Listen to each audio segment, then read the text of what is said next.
What's up? It's your boy Curtis, back at it again. This is going to be a video of me walking home because I told my girlfriend that I was going to be doing this. She's worried because it's kind of like dark out, but I told her I'd be fine, so I'm taking a video as proof. I'm not sure if I'm going to spend the entire walk just kind of yammering on to the camera here, but I think either I'll just continue doing this or I'll switch between this and music. I think I'll just do this. This is kind of fun. I'll just talk for a bit, Well, yeah, so I'm going home from my girlfriend's house. We both live fairly close to each other, which is quite nice. But, it's still a solid walk, 2 kilometers, 2.3, 2.2, that kind of area. But yeah, it'll be a fun little walk, and I'm sure it'll make for a somewhat appealing video for my girlfriend, at least, because she seems to enjoy whenever I do this kind of stuff. But yeah, I'd be lying if I said this wasn't a bit of a horror movie, because it's a bit foggy out right now, which is it's kind of cool in my opinion. But what are you gonna do? But I don't really know what to talk about. There's 2 paths I can go here. I'm gonna go down the well-lit path, so that'll be fun. I don't know that guy. I'm talking to myself. I just realised that there's other people out at this time of night. That'll be fine. Oh, a pretty good topic actually. Me and my girlfriend have deemed this street Alien Street because for some reason, almost miraculously, 3 times in a row, when we were going for a little walk, we talked about Alien, the movie, every time we walked past here. So yeah, I guess I'll talk about Alien. Not a lot of people know, but Alien was actually supposed to be an awareness movie, It was to represent sexual abuse and assault in women by projecting that fear and actions onto a male character to make male audiences more scared, and they'll realize this happens to women and they'll think it's disgusting and they'll understand, because the director Ridley Scott, who directed the first 3 movies, I believe, amazing director, honestly. All of the movies were great up until 3, where 3 was a bit lackluster, but that's debatable, I guess. Because after that, a different director took over, but essentially, okay, some spoilers. In Alien 1, essentially the xenomorph was up on a nice mighty fine spaceship, right? Basically killed the whole crew except for the character Ridley, because the whole thing was to show female empowerment and sexual assault representation, which was an amazing thing at the time, because in the 90s, 80s, that wasn't at all on anyone's mind. I mean, if you're a feminist, you might as well have been I don't know, the enemy of the state, but going into 2, it was a bit different, because same aliens, just there's more of them now. There's a few aliens, Similar situation, they should take out the aliens on their spaceship and shit like that, but in 3, she was basically crash landing onto a prison planet, where on this prison planet, she brought with her another alien. And what changed in this movie was we found out that the face hugger, which is little I guess spermling pre-alien xenomorph thing, can essentially impregnate other animals other than humans, Because the whole reason it's sexual representation about that kind of stuff is because the the face huggers, they are little spider-like insects. Well, I guess arachnids then, wouldn't they? They had like very long, like finger-like appendages and a tail that they used to wrap around their victims, I guess. So the fingers are to represent the kind of like clawing, because it just covers the entire face, like it just attaches to the face, you know?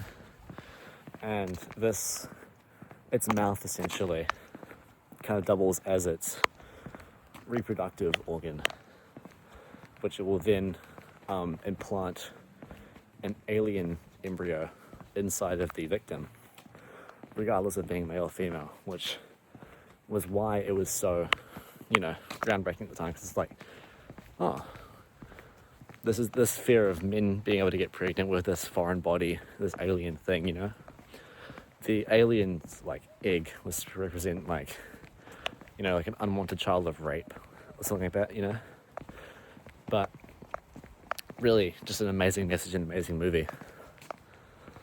Just kind of went down the hill after that.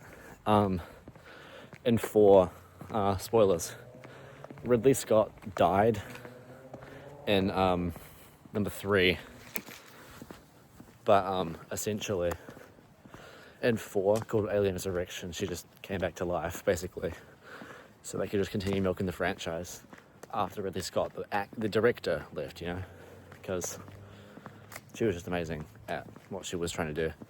But then, big state capitalism had to come in and ruin that. So, yeah, that was a shame. But yeah, that's a little breakdown of the Alien series that I thought I'd talk about. I'd say a good quarter on the way to my house. So 500 meters, that sounds fair. I've ran into a few people, but I think I just need to work on that, A lot of the time with this kind of stuff, I freak myself out with what other people will think, and that's why I kind of envy my girlfriend, because she's really good at just doing stuff, Like, she's so cool to me, because she's got her own channel. You should go check her out. I'll put her channel in the description. I'll put it up, and I can edit maybe. Maybe not. I don't know. My editing software has been throwing a hissy fit ever since I tried to get it. Recently I switched from Windows to Linux on my PC, but that means that I no longer have access to Photoshop. So I've been trying to use DaVinci Resolve, which I don't know if anyone's ever tried to get DaVinci Resolve on their Linux PC. It's not the most cooperative. Not at all. I spent 2 days in the terminal and on forums trying to find a fix for it, but I've come up with nothing, which is a bit of a shame. So if I can get that to work anytime soon, I'll put an edit of her channel on the screen, just for fun. But yeah, I don't know. I don't know where I'm gonna post this video. I think I want to post it to my main channel, because I can just send it to her separately later if I wanted to, but I don't know, I just wanted to post this because it's kind of fun. I could just walk and talk, One downside is my arm gets kind of tired after a bit, which is why you see me switching between the two, but that's fine, right? Because I'm sure you guys won't mind. I mean, the thumbnail's probably gonna be me in a dark fucking background, but it's still fun. Now, we are getting to a bit of a darker section of our walk. It's still illuminated, it's just a lot darker, so I look like I've got corpse paint on right now. Like I'm some fucking edgelord black metal fan. That's a joke, I like black metal, but whatever, I guess on the topic of scary things, I mean, scary things in movies, horror movies. I love horror movies. I mean, who doesn't, Well, I know a few people who don't like horror movies, but I really kind of like the sense of fear that they can instill in someone. Because if it's well crafted enough, it can actually scare you, and I think that's amazing, Like someone can make a product of media that can convincingly scare you. That's amazing, I've been getting way further into horror movies recently, and it's a bit more hard to come by a movie that actually scares me. Well, I'm completely gone now. Okay. Hopefully you can still see me here. But my favorite series, like, of movie. Ooh, there we go. Thank you, car. But what was I saying? The Creep franchise. The 2 Creep movies and the Creep tapes. Chef's Kiss. Oh my god, it's so good. If you consider yourself a horror fan and you haven't watched the Creep tapes or the Creep 1 and 2, I'm going to just reject your opinion, because those are amazing movies, honestly. Such good atmosphere, such good acting. My favorite actor, Mark Duplass, the absolute GOAT. He was in the Backrooms movie, actually, recently. He only got like a small, like, kind of part, but, you know, it was really nice to see him there, which I also recommend. The Backrooms movie is great. I've been working on a kind of like breakdown review of it.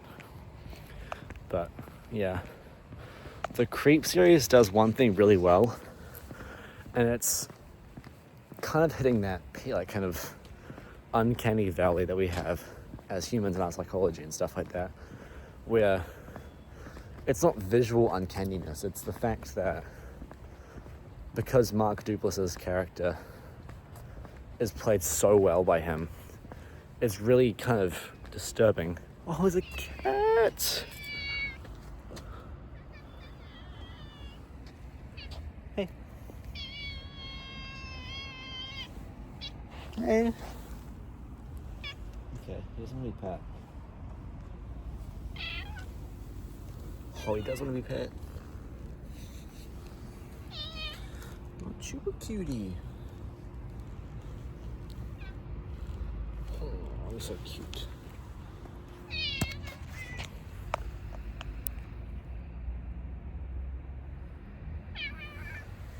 I wish I could flip the camera, but for some reason I can't.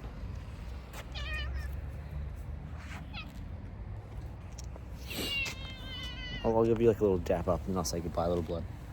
Oh, where are we walking to? He's making me follow him. Look at him go. Holy shit. He's on a mission. Oh, he's in someone's property. I can't go in there now. I'll see you later, little guy. He's kind of like there. I don't know if you can see that. You can't. Okay. Well, cute cat encounter of the night. Well worth this way we went. What was I saying? Oh yeah, Mark Duplass's character that he played in Creep. Just impeccable acting, honestly. Like, I could not denote one thing in that entire movie that I would say felt inauthentic or cheaply done or like half-hearted. It was so good, you know? It was just like obviously the material that he had to work with was, it's a very serious topic when he's talking about some things, you know? I mean, like, he almost kind of switches between 2 personalities. When he's talking to Aaron, which is it's a found footage horror, which is why we see it from the perspective of someone named Aaron. But essentially, hold on, I'll be right back. I have to cross the road here. I don't be like one of those vloggers who just kill themselves by walking into a car. Yeah, real good. But essentially, what he does really well is the execution of the material.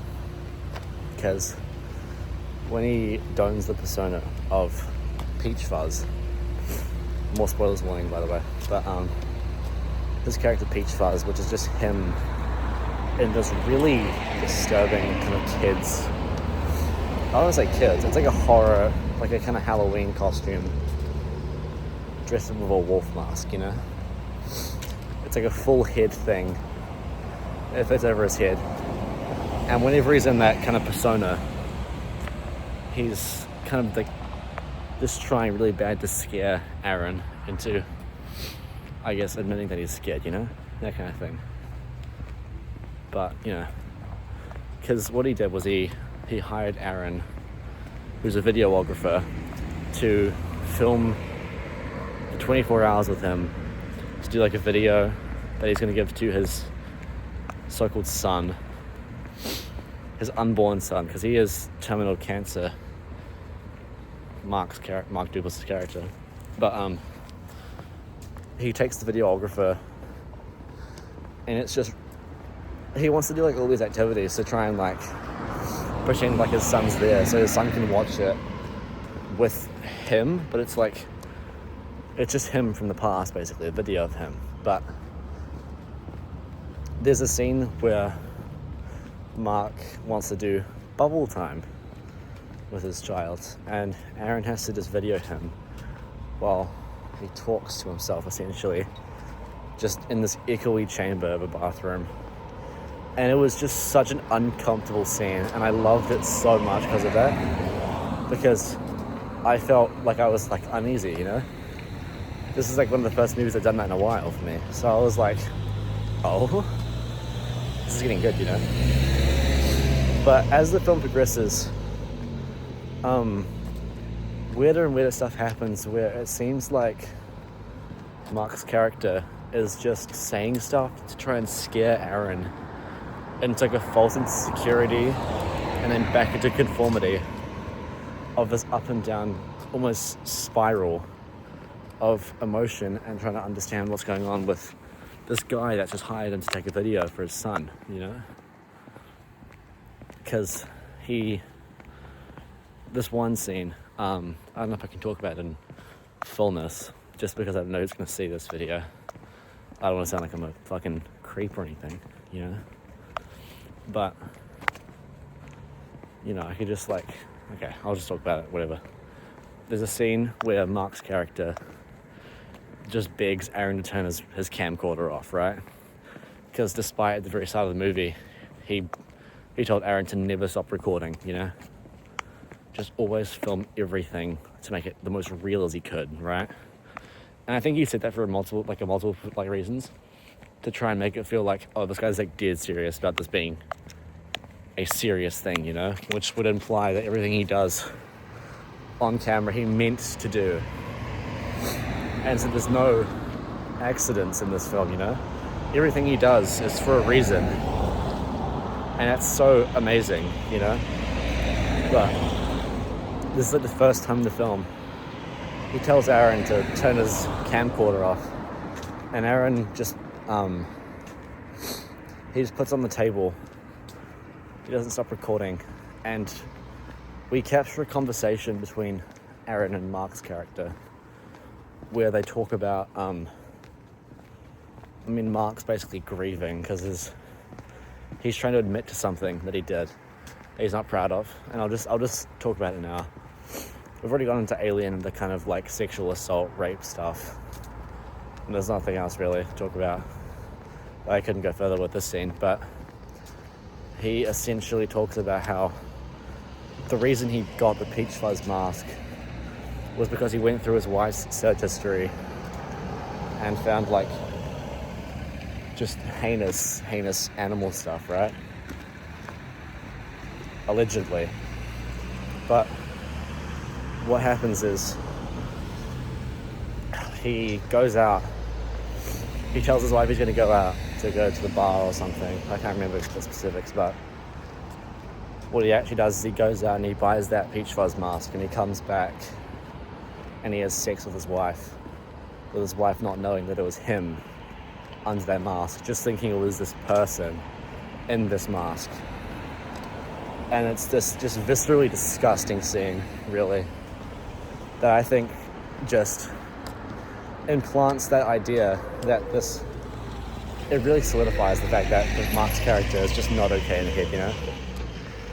Like, he is messed up for every wrong reason. But we get that tidbit of information, and Aaron just freaks out, right? He's creeped out, you know, as this title will suggest of the movie. But what he did was he just tried to escape, and he just ran and he ran. And it's like Peach Fuzz, the persona he was playing as, he was like trying to like keep him in the house because while this entire story's been developing, he's been just like Peach Fuzz, almost, as a character, has been referring to Aaron as his little puppy, you know? And how wolves will never abandon their children. And it's almost like trying to allude that, like, Aaron's character loves Aaron in this psychopathic, serial killeristic way, and like an ideology of like, I really wish I couldn't do this, but I have to, because he believes that by killing someone, that is the ultimate way of making them a part of himself. He internalizes that person that he's killed, and he thinks they're with me now, you know? And throughout the film, he always says Aaron is his favorite. And I think he wasn't lying about that. He lies a lot in the movie, but this was not one time that he was lying. He was serious about that. Such a good movie, dude. But essentially, what happens is that after he's been essentially just like, you know, he's finally gotten out of the house, he's begged Mark's character, or Peach Fuzz, to just leave, and he lets him. But Mark's character stalks him for ages, and he sends him letters and mail, and it reaches this climax of Mark's character just begging Aaron to please meet up one more time so they can just discuss what happened, because he did love Aaron. He did, but he wanted to make sure that Aaron wasn't lost or confused. So he begs him to meet up one more time, and Aaron decides to do it. He thinks it's in a public park, on a public bench, in like a public area. He thinks he'll be fine. But what happens is he leaves the camcorder on his car's dashboard, and he lets it run for about a minute. And for a minute we watch Aaron walk to the bench, and he sits down, and he just stays there for a while. And then eventually we see Mark's character walk onto screen holding nothing but, of course, the Peach Fuzz mask and an axe. And it's from that point that we're supposed to, I guess, infer what's going to happen. And we don't think it's going to happen, because he's always talking about how he's his favorite, and now he's sent him like pendants of them two together, like a little heart pendant. And I thought that they wouldn't show that, right? But he creeps up behind Aaron, and he stands there for about 20 seconds before he puts on the mask, and he just plants the axe in his skull. And it was just the most like uncomfortable scene I've seen in ages, because we can't hear anything that's happening outside the car. We're a camcorder watching idly as this happens, and we can't hear anything. And I'm just like, oh my god, because it looked so real, right? Like, it was genuinely creepy how like they edited it, because the way that Aaron just like slumps, like he jolts for 1 second and then instantly just like goes slack with the movement.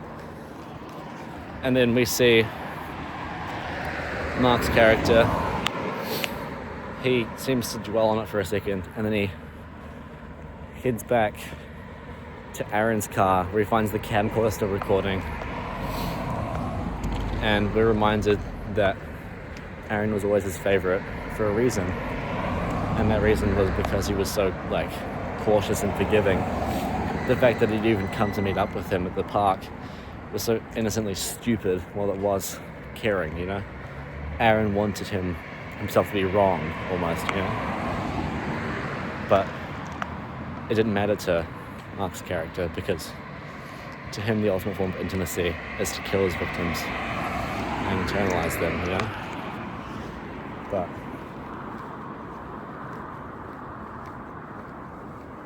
as the movie progresses, we are still in the presence of, Mark's character. We're like sit on like a table and he's walking around his house and he's talking about reminiscing with Aaron and all these topics of grief that he's going through, and he eventually just like there's just so much I've missed out on talking here. Like I've been talking for like a solid 20 minutes about this movie just alone, and I can't even cover some of my favorite parts about it. It's so infuriating. I'm gonna make a full video analysis about Creep 1, Creep 2, and the Creep tapes. Oh my god, I just realized I wanted to do it so badly. But this is just me skimming over the entirety of the story. But we see he marks a tape, like a cassette tape, like a little kind of like 90s retro cassette tape with Aaron. And he's just talking about how he's his favorite and how nothing could ever top Aaron. And in the final scenes of the movie, we see Mark's character, Peach Fuzz, carrying this tape to an area where he opens his fridge and puts it on the shelf with hundreds, like tens of hundreds of other cassette tapes in his fridge. And it's just so casual and it's so routine that it's revealed that he wasn't just like a one-off killer for this kind of lustful want to just internalize Aaron into himself. He's done this like hundreds of times, and it's just such an impactful reveal upon the final scenes of the movie. Oh, I love it so much. Oh my god, such a good movie. I would go so far as to say that it's my favorite movie ever, honestly. I say that a lot, but I really do mean this when I say that. It's just such an amazing movie, and I could not recommend it to anyone, like, enough. It's like the most atmospheric, it's like in the most confused, almost sense of what you think he's lying about and what he's telling the truth about. Because there's like this big thing where he says I have to take that myself. He makes this big thing about the fact that he would never lie. But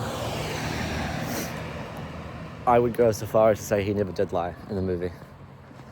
He did lie a few times about... I don't know if... It's so hard to explain. When he was talking about his wife that he did the Peach Fuzz mask with, I think he was lying about that. But I don't think his character as Peach Fuzz or as Mark's character saw that as a lie. I think he more so saw that as a story he wanted to tell, almost as trivial as Goldilocks, the three like pigs and Mr. Wolf. He just saw it as like a thing he could say to try and get a reaction out of Aaron. And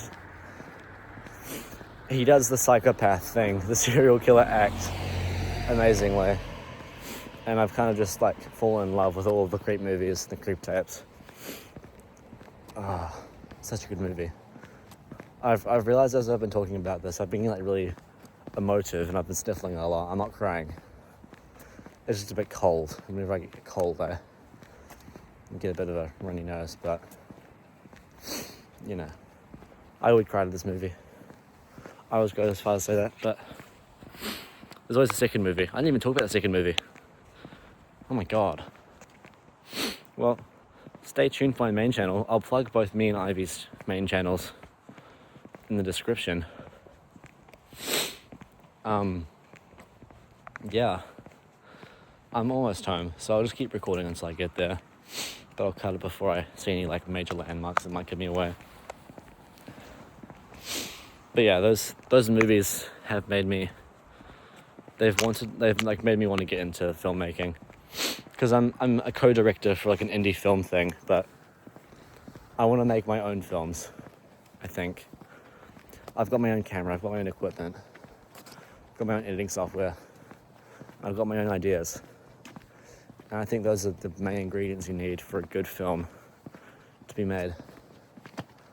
So, you know, either I'm going to just go to university like every other person would, get a degree, and then just do whatever the hell I want to do for the rest of my life, slave away at some job that I don't like, you know, or I can try and do something that I like doing, like there's YouTube stuff, because I really do like doing this kind of stuff, because it panders to me and so many people in the sense that anything you want to post can be exactly how you want it, how you see it, you know?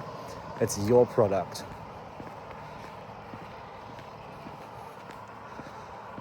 And I guess while I'm like recording this, I've realized that I really want to do this as like a viable, you know, lifelong thing maybe, because if I can just continue to find movies like the Creep Tapes, you know, Creep 1, 2, and the Creep Tapes, and I can just talk about them here or anywhere on the internet, you know, about how much I like them and things that I caught, I think that'd be amazing, you know. Better yet, if I could like film my own movies, in my eyes, as a combination or a fusion of ideas, or maybe a new idea, you know. You never know. That sounds serene to me, you know. It's like soothing to know that you can do something by your own volition, you know, like volition. Like, a lot of the time people hate their jobs because nothing they can do is what they want to do. They're doing what someone else has told them to do, you know. Teachers, they fight like tooth and nail, you know. Teachers will like very commonly go to like a lower paying job or like a place at school, but if it means that they can construct their own curriculum, their own tests and their own like formula to teach students, they'll do that. Like a lot of the time they will. There's documented cases of it all over the internet, but that's what I mean. It's like, if people can choose what they want to do and it not be like, I guess, punishable by, you'll just die out in capitalism, you know. You'll just become like another body in a cemetery, another like bag of bones, you know, an urn in a mausoleum or whatever, you know. I think people want that. And I think media as a whole, music, movies, just anything that you can find enjoyable almost on the internet and stuff like that, I think if someone can find their thing, I think everyone can be happy, you know? It doesn't have to be on the internet, it can be just anywhere, but if they can find their thing, you know, and they have what they need and what they want to like enable that, I think we'd be a lot better as a species, you know? I don't know how to phrase it. I'm just yammering on now, I guess, but I guess the best ideas flow freely, am I right? Huh. I'm almost home, so I'll get home, I'm gonna text my girlfriend and we're gonna post this, and maybe I'll write a script for my Creep video I'm gonna write. I'll rewatch it a few times. It'd be such a joy, you know? Yeah. I hope at least a few people, if not my girlfriend, you know, have enjoyed watching this in full, you know? I know she probably will, because no, she can't get it off of me, you know. I'm just that guy. But no, in all seriousness, I'm in love with her. I hope she feels the same. But I hope in the same breath that I can have people enjoy this kind of stuff, like where I'm making videos and stuff like that they can enjoy me as a character, less so as a person, you know? That makes sense? I hope people can enjoy me as a person as well, but everything on the internet is so artificial. Like, you watching this video, no matter how many videos I make of myself, will know me for me, because I'm limited by just, like how comfortable I feel on camera, video quality. You won't know that I've got like certain aspects about me in my life, that kind of thing. But you can understand what I mean when I say I hope people can enjoy a character of me, because that's what I'm putting out right now. It's a sample of what my likeness is, I'm just talking about things I like and reasons I do things for. It's not actually talking about me. It's just experiences I've had that I as a person enjoyed, I think that's kind of like beautiful in a sense. Because anyone can do this. You don't have to make like money off this. You can just post stuff and you can find enjoyment in that, If not for anyone else, just for yourself, Just have like a thumb drive of videos of yourself. I've been collecting a bunch of music now on my digital library, because I find that a much better way of storing my songs in case they ever disappear off streaming services or streaming services become like ridiculously expensive. I just download them and put them in my library, because that's a way I can preserve it, And in the same sense, I think you can preserve your thoughts and yourself in video. Of course, if not for others, yourself. But yeah, I'm almost home now. I hope this has been an enjoyable watch, me yammering on about some horror movies I liked, some things I share sentimentally, But yeah, I hope whoever's watching this is having a great day or night. If you're watching this at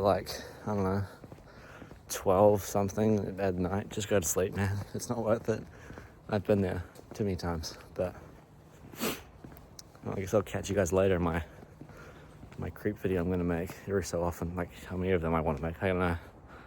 I'll just choose. We'll see you.